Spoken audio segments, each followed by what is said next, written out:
How do trampolines work?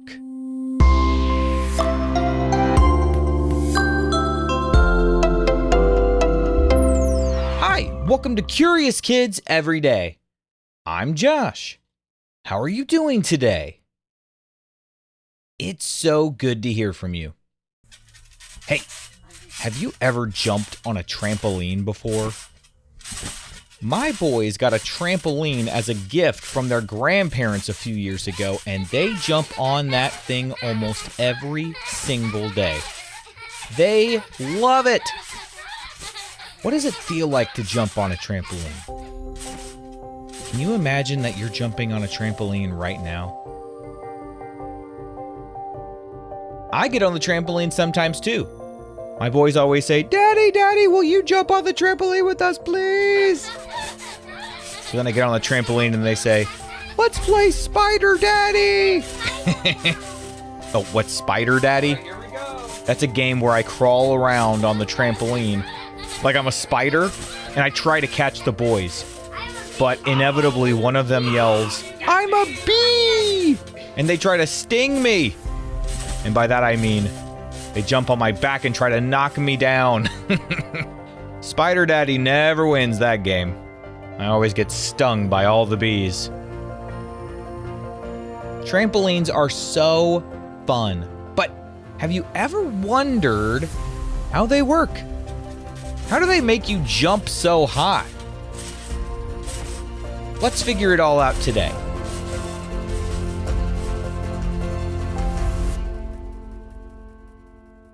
A trampoline has a few important parts that make it work. There's the strong metal frame around the outside. Then there's the jumping mat in the middle. And on the edges, there are those springs or stretchy cords that connect the mat to the frame. Now, do you want to know why you can jump so high on a trampoline? All right, well, to answer that, I'm going to ask you another question. What happens when you stand on a trampoline? Right, your weight pulls the mat downward a little bit. And what happens when you jump up and down? Yep, that mat goes down even more.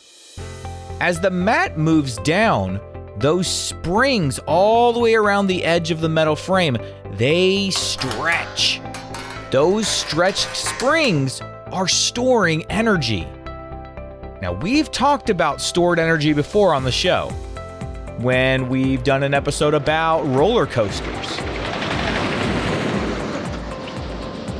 But this kind of stored energy is called elastic potential energy. Can you say elastic potential energy? Elastic means something can stretch or bend and then return towards its old shape. Can you think of something that has elastic potential energy? Something that when you stretch it, it tries to return to its original shape. What about a rubber band? Yep, we've talked about potential energy when we did an episode about rubber bands before. Now, when the springs stretch, they want to pull back. And as they pull back, they help lift the mat upward again. And since you're standing on that mat, you get pushed upward as well. That is the bounce. So when you bend your knees and jump, your muscles push against the trampoline. And then the trampoline gives some of that energy back to you. The timing is very important. If you jump at just the right moment, right as the mat is coming back up, you can go higher. Have you ever gotten one of those really good bounces on a trampoline? That's what was happening. You timed it just right, so as the mat was coming up, you were pushing up at the same time. Now, I know that you can feel the difference between jumping on just regular flat ground and jumping on a trampoline, right? The ground doesn't move, so it doesn't store energy from your jump. A trampoline moves down and stretches and then springs back. That gives your jump extra lift.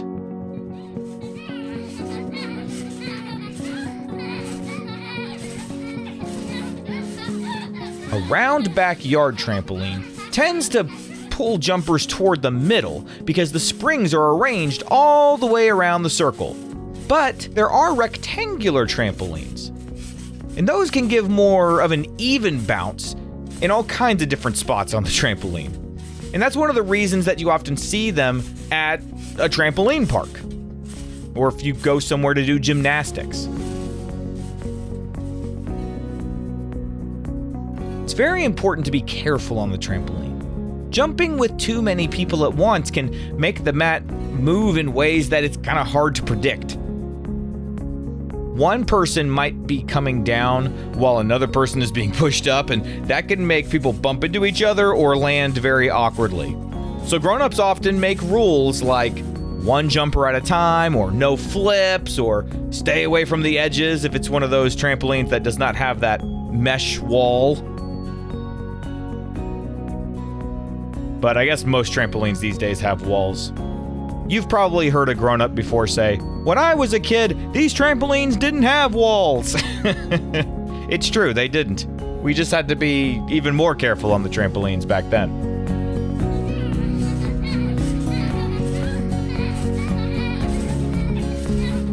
Usually every house has their own special rules about how best to use a trampoline. And our rules at our house are no knocking people over on purpose, and if Daddy says stop, everybody stops.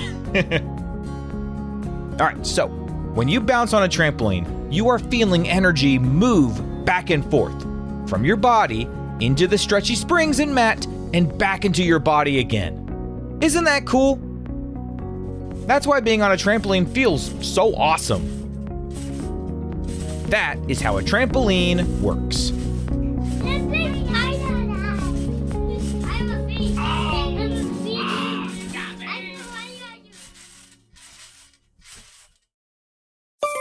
All right, let's have a quick quiz. What part of the trampoline stretches when you land? The springs. And what kind of energy is stored when something stretchy is pulled or bent? It's called elastic potential energy. Let's play true or false. True or false? A trampoline creates energy from nothing. No, that's false. If that were true, you would see the trampoline mat bouncing on its own even if there were no kids on it. True or false? Round trampolines often pull jumpers toward the middle. Yep, that's true. True or false? Jumping with lots of people at once can make the bounce harder to predict. Yes, that's true, and that can lead to people falling over very awkwardly. True or false? A trampoline stores energy when its springs stretch. That is true. Would you rather have your own trampoline park or have a trampoline that could bounce you as high as the trees safely?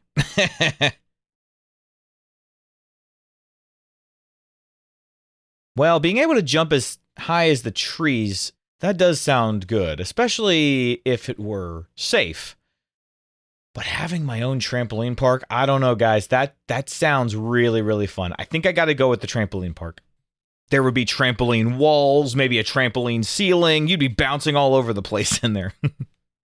All right, let's play a round of What Am I? What am I? I am stored when something is stretched. I turn back into motion, and a stretched rubber band and a stretched spring both have me. What am I?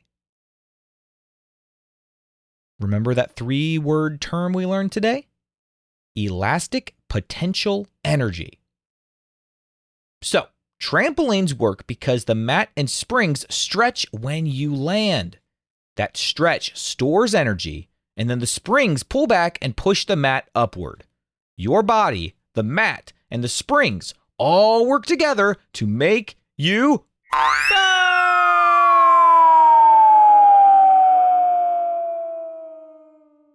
But not quite that high. What kind of question do you think we'll ask tomorrow on Curious Kids Every Day? I can't wait to find out. So until then, keep asking questions and stay curious, kids. And we've got some birthdays today. Today is Evelyn's birthday. Evelyn is from North Carolina, and Evelyn is turning 2. Happy birthday, Evelyn. And another Evelyn. Happy birthday to Evelyn Grace. Evelyn Grace is from New Mexico, and Evelyn Grace is turning 6. Happy birthday, Evelyn Grace.